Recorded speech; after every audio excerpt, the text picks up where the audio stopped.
Are you ready? It's the Roundtable with me, Robert Bannon. Hi, Robert. Hi, Adam. How you doing? Welcome to the Roundtable. My name is Robert Bannon. I'm so excited to be here. You're on Broadway World or over here on the Broadway Podcast Network, and I'm excited to talk. I'm scared of aliens, Adam. Oh, don't be. Why? What if they come after I talk to you? They're going to come to my house tonight. Well, then it was a pleasure meeting you for this That's precious it. moment. Everybody, we're talking here about Star People, and congratulations, Adam. You wrote and directed. This is your first feature narrative film. Yeah, it is. It is my first feature narrative. So tell me, where did the idea come from, and what was the journey like to write it? Oh, that's a great question. It started, I guess you could say, because I grew up in Phoenix, and the Phoenix Lights were just a big event that happened in 1997, where thousands of people saw these strange lights in the sky across the state. And it had just always kind of stuck with me. I knew some people that saw them, and it just seemed like always like a great jumping off point for a story. And then I directed a documentary called The Business of Recovery, where I learned a lot about the addiction treatment industry and met a lot of people that were struggling with addiction. And that definitely influenced me in the characters that I wrote for the story.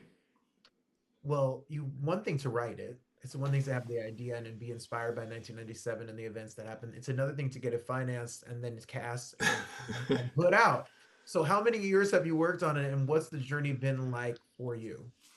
Excuse me. The journey, it's been a multi-year journey for sure. I mean, I had some false starts in my directing career early on, but I think during the COVID era, myself and I'm sure a lot of other people sort of reevaluated their options and what they wanted to do with their life from that point on, and I really decided I needed to give this another try to get a feature going.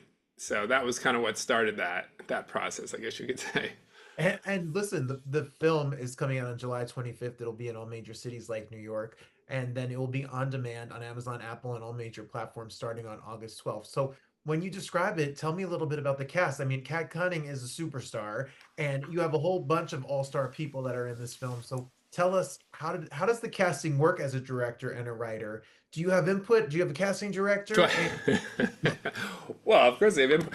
I mean, as a director, I mean that is the biggest choice you're making is the cast. The process works. I mean, I have the casting directors who work with me basically to help filter out and find people who would fit kind of what I'm looking for. But ultimately, there's a lot of people I need to go through and find my Claire. I mean, when I found Kat, it was kind of an amazing experience since I had written the script. It was finally seeing the lines delivered and feeling like this is the person was just a really cool moment, I guess you could say for me.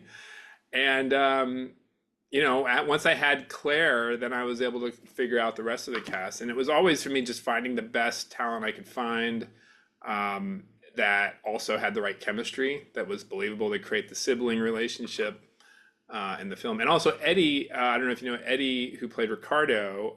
Adriana is his real life daughter, who plays his daughter in the film. When I cast Eddie, he told me about his daughter, and I watched her an audition by her, and I just thought she was perfect. And also as an actress, so yeah.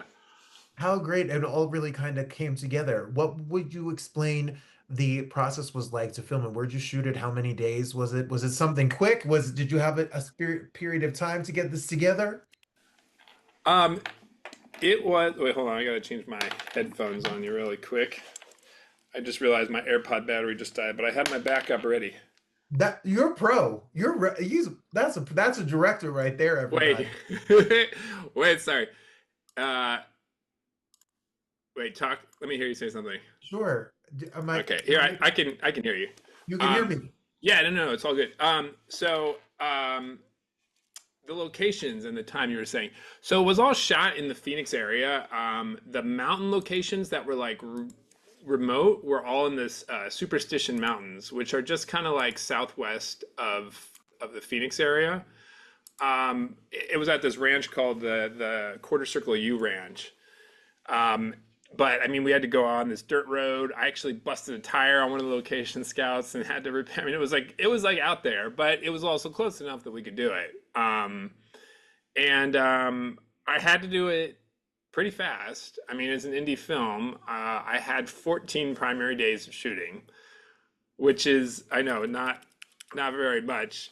Um, and that was it. I mean, a lot of it was just I had to make decisions, on the fly about, where I was, how I was going to fit all this stuff in with, like, because each day you're always fighting against the sun going down or fighting against the end of your day.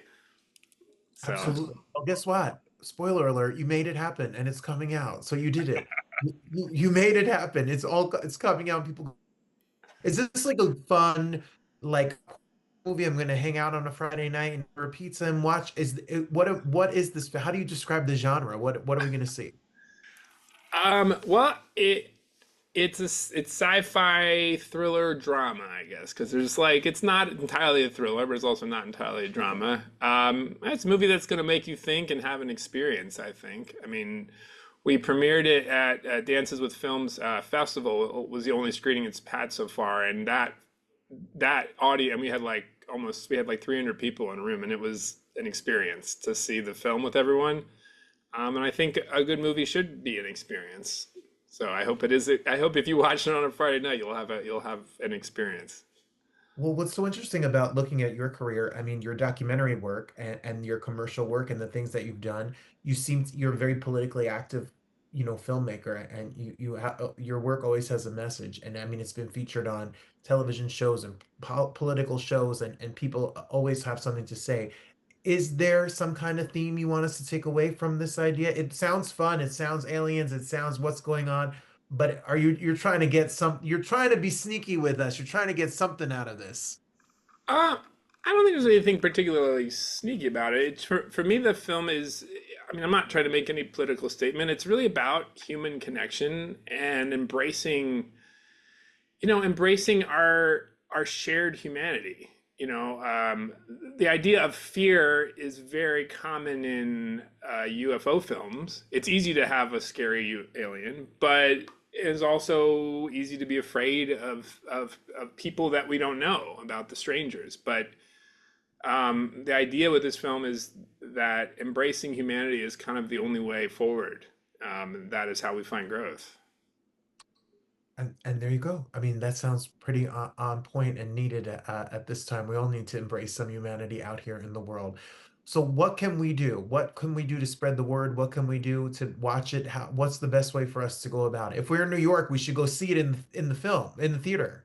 Yeah, well, this Friday, July 25th, it's in a handful of Phoenix area theaters, and it also is in New York City at the Cinema Village. If you're in New York City, it will be in LA at Lemley Royal on August 8th for a week there, and then it'll be on video on demand on August 12th. And wherever you are in the US, you'll be able to see it. So we have no excuses. No matter where you are in the US, there's no excuses. You can pull it up right on your TV, or if you're in those cities, make sure that you check it out. What was your journey to being a filmmaker? I saw that you moved from Phoenix to Southern California and you went to school for this. Was there someone or inspiration or a film or something that made you say, like, I want to be in this business? Oh, it's not any one thing. I've been messing around with our family's video camera since I was like a kid, and I think it just is something that just sort of naturally happened. I was always like telling stories with it. But yeah, I was in LA for 20 years and went to the AFI's directing program and lived out there for a while, and I loved it. And now I'm actually based in Phoenix again. I am out here where we filmed. And that's so cool that you brought this film to Phoenix. So you get to really do it at home in the neighborhoods that you live in and grew up in. In Phoenix, yeah. Well, it wasn't quite my neighborhood, but it was out in nearby, in Superstition Village. Yeah. And it's in the actual location where like in the area where this event happened. There was some of it was very close for sure. We'd filmed some in the South Mountain Park, which is just south of downtown Phoenix, and it was very close to where a lot of the lights were seen. Yeah. Well, I'm intrigued. I mean, well, everyone's been, I'm from New Jersey, so everyone was convinced that the drones, last summer were, UFOs, and people are seeing things and lights, and what is going on, is the government hiding things. I'm not going to sleep tonight because of this, Adam. I'm just letting you know. Well, as long as it makes you think, that's all. It makes you feel like you had an experience, and I feel like I've done my job. Well, I think you did your job even with this interview. So then I'm going to make sure that when I see the film, I'm excited about it. Everybody, I'm really excited. Everybody, July 25th in major cities, make sure you see Star People. And then starting on August 12th, it will be streaming. It'll be on demand. You can get it on Amazon, Apple, and all the major platforms where you get and check out your movies. And we're going to shout out you, Adam. And we hope for the next film. This is the first full-length feature, but it's not going to be the last. No way. We've got a lot more work to do, so we'll be following and spreading the word. Thank you so much for spending some time with us today. Thank you, Robert. Pleasure meeting you. Thank you.